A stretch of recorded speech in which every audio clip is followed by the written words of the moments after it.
जय Malhar news चॅनलच्या सर्व प्रेक्षकांना सपना चौधरीचा नमस्कार। नंदुरबार शहरात पावसाळ्यापूर्वी नंदुरबार पालिकेकडून शहरात नालेसफाईला वेग आला। शहरात पाणी तुंबू नये यासाठी पालिकेची पूर्वतयारी, 12 नाल्यांची साफसफाई सुरू। जवळपास 3 किलोमीटर लांबीचे नाले स्वच्छ करण्यात येणार, पालिका मुख्याधिकारी राहुल वाघ यांचा दावा। नंदुरबार शहरात पावसाळा तोंडावर आला असताना नंदुरबार नगरपालिकेकडून शहरातील नालेसफाईच्या कामाला वेग देण्यात आला आहे। पावसाळ्यात शहरात पाणी तुंबू नये यासाठी पालिकेच्या वतीने आतापासूनच खबरदारी घेतली जात असून शहरातील एकूण 12 नाल्यांची साफसफाई सुरू करण्यात आली आहे। जवळपास 3 किलोमीटर लांबीच्या या नाल्यांची सफाई ठेकेदारांच्या माध्यमातून केली जात आहे। शहराच्या चारी बाजूंना नाले असल्यामुळे पावसाळ्यात पाणी साचण्याची समस्या निर्माण होऊ नये यासाठी विशेष नियोजन करण्यात आलं आहे।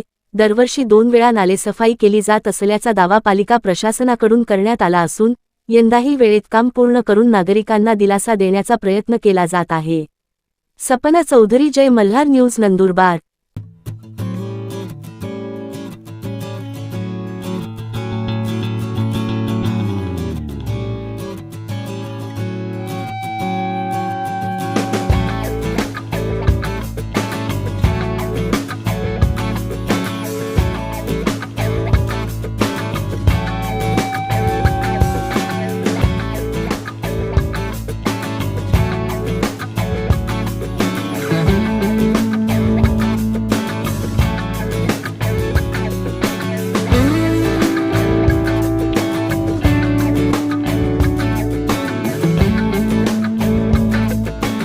नंदुरबार शहरात लहान मोठे असे 12 नाले आहेत, ज्याची एकूण लांबी 3 किलोमीटर पेक्षा जास्त आहे।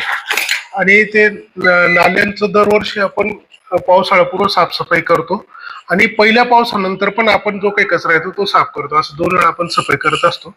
नाले सफाई आपण नियुक्त केलेल्या ठेकेदाराकडनंच होत असल्यामुळे त्याला वेगळा काही खूप खर्च नसतो। ह्या वर्षी पण आपण मे महिन्यात सुरुवात केली। 3 किलोमीटर पैकी साधारणतः आता 1.5 ते 2.25 किलोमीटर नाले सफाई झाली आणि नाले सफाई नंतर लगेच तिथला काढलेला गाळ किंवा जो काही मटेरियल असेल ते आपण त्वरित उचलण्याची पण दक्षता घेत आहोत। आणि यावर्षी पावसाळ्यात दरवर्षीप्रमाणे नाले तुंबणार, म्हणजे आपल्याकडे काम चांगलंच होतं, त्यामुळे नाल्यामुळे काही अडचण येईल असं मला वाटत नाही।